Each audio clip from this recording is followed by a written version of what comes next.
What's going on, everybody, and welcome back to the channel. In today's episode, we are going to be doing the rear brakes on the 2019 F-150 RTR.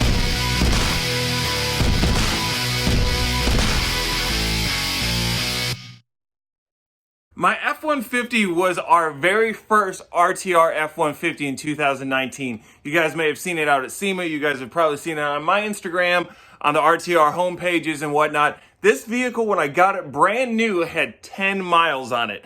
It now has 58,000 and some change, all on the same brakes. That's from driving all over the country.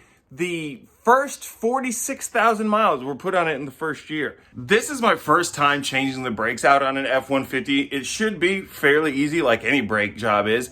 Probably not as easy as it is with the Brembos on the Mustang where they just drop in, but I know it's gonna be pretty good.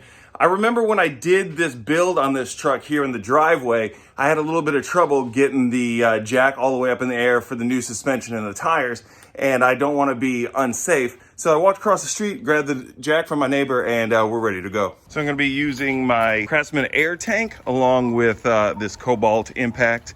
I got all my tools laid out here just in case I need anything, since I don't know exactly which ones I'm going to need.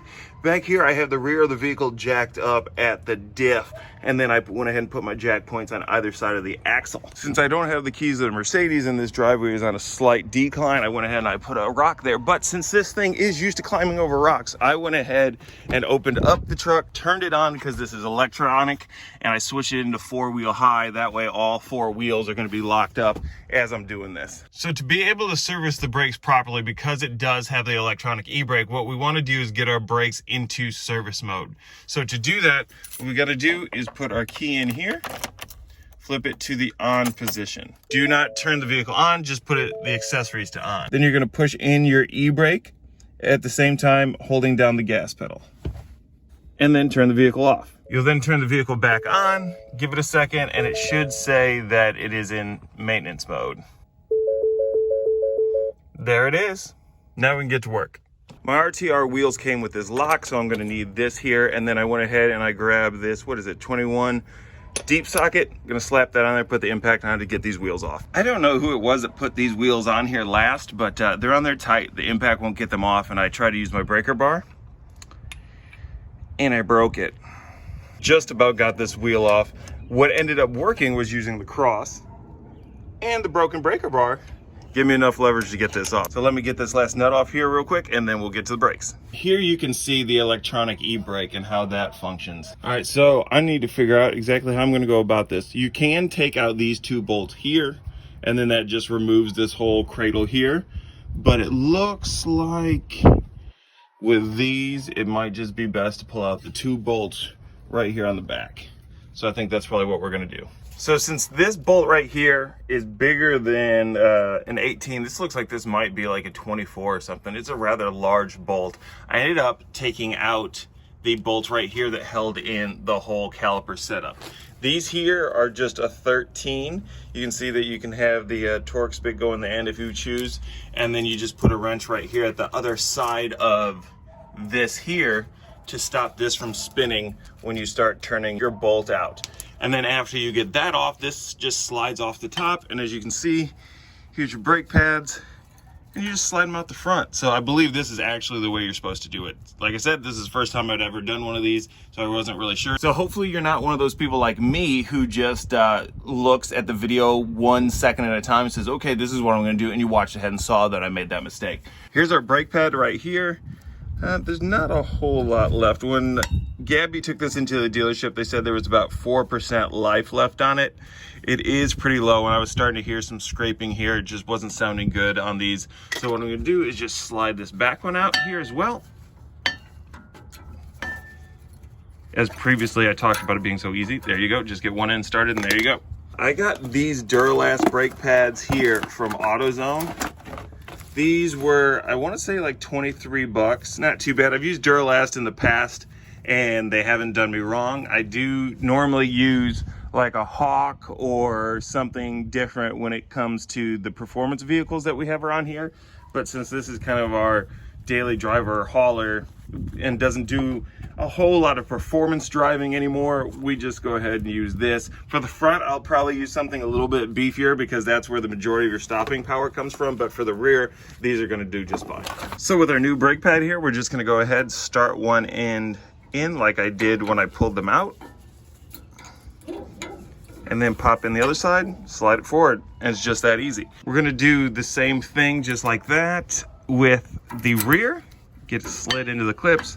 There we go. And the one difference that I'm gonna have here is I'm gonna use some of this brake lubricant to put on the back side right here for the piston. Now, if you look here at the package, it says it stops caliper slides on all contact points. It also makes sure that once you put these things on, you hit the road for the first time, it's not gonna be really squeaky. So as you can see there, I put a little bit right here, just on the back side, dabbed it around a little bit. Let me clean that up right there.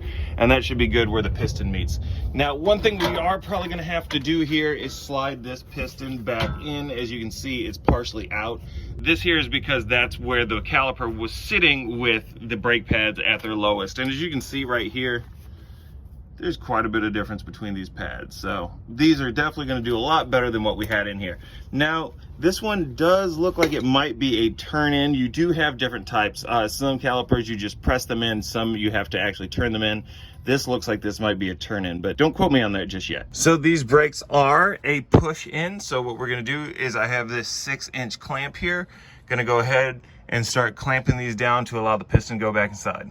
As you can see, it's going in relatively easy. It'd probably go in a little bit faster if I had two hands doing this.